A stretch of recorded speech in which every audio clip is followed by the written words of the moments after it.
के लिए सर्वविदित हैं। दुर्भाग्यवश उनकी अनेक प्रजातियां विलुप्त होती जा रही हैं। कुछ तो केवल किस्से कहानियों तक ही सिमट कर रह गई हैं। यह कहानी उस समय की है जब हिमालय का एक अनूठा पेड़ अपने फलीय वैशिष्ट्य के साथ एक निर्जन पहाड़ी नदी के तीर पर स्थित था। उसके फूल थाईलैंड के कुरियन से भी बड़े, चेरी से भी अधिक रसीले और आम से भी अधिक मीठे होते थे। उनकी आकृति और सुगंध भी मन को मोह लेने वाली थी। उस पेड़ पर वानरों का एक झुंड रहता था जो बड़ी ही स्वच्छंदता के साथ उन फूलों का रसास्वादन व उपभोग करता था। उन वानरों का एक राजा भी था जो अन्य बंदरों की तुलना कई गुना ज्यादा बड़ा, बलवान, गुणवान, प्रज्ञावान और शीलवान था, इसलिए वह महाकपि के नाम से जाना जाता था। अपनी दूरदृष्टि उसने समस्त वानरों को सचेत कर रखा था कि उस वृक्ष का कोई भी फल उन टहनियों पर न छोड़ा जाए जिनके नीचे नदी बहती हो।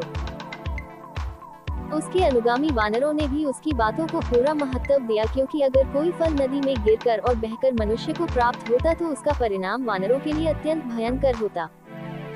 एक दिन दुर्भाग्यवश उस पेड़ का एक फल पत्तों के बीचों बीच पककर टहनी से टूट बहती हुई उस नदी की धारा में प्रवाहित हो गया।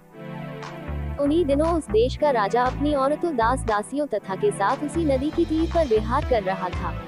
वह प्रवाहित फल आकर वहीं रुक गया। उस फल की सुगंध से राजा की औरतें सम्मोहित होकर आंखें बंद कर आनंदमग्न हो गईं। राजा भी उस सुगंध से आनंदित हो उठा। शीघ्र ही उसने अपने आदमी उस सुगंध के स्रोत के पीछे दौड़ाए। राजा के आदमी तत्काल उस फल को नदी के तीर पर प्राप्त कर पल भर में राजा के सम्मुख ले आए। फल का परीक्षण कराया गया तो पता चला कि वह एक विषहीन फल था।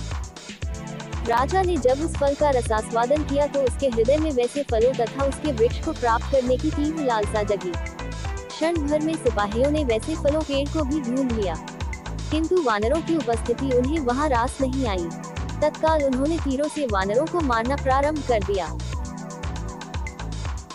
वीर्यवान महाकपि ने तब अपने साथियों को बचाने के लिए कूदते हुए उस पेड़ के निकट की एक पहाड़ी पर स्थित एक पेड़ की लकड़ी को अपने पैरों से फंसाकर फिर से उसी पेड़ की टहनी को अपने दोनों हाथों से पकड़कर लेट अपने साथियों के लिए एक पुल का निर्माण कर लिया। फिर उसने चिल्लाकर अपने साथियों को अपने ऊपर चढ़कर बेतू वाली पहाड़ी पर कूदकर भाग जाने की आज्ञा दी।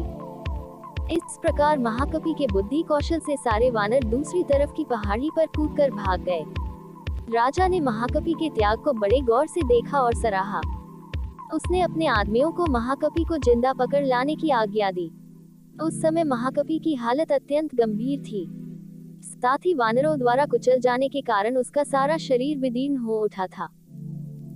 राजा ने उसके उपचार की सारी व्यवस्था भी करवाए, मगर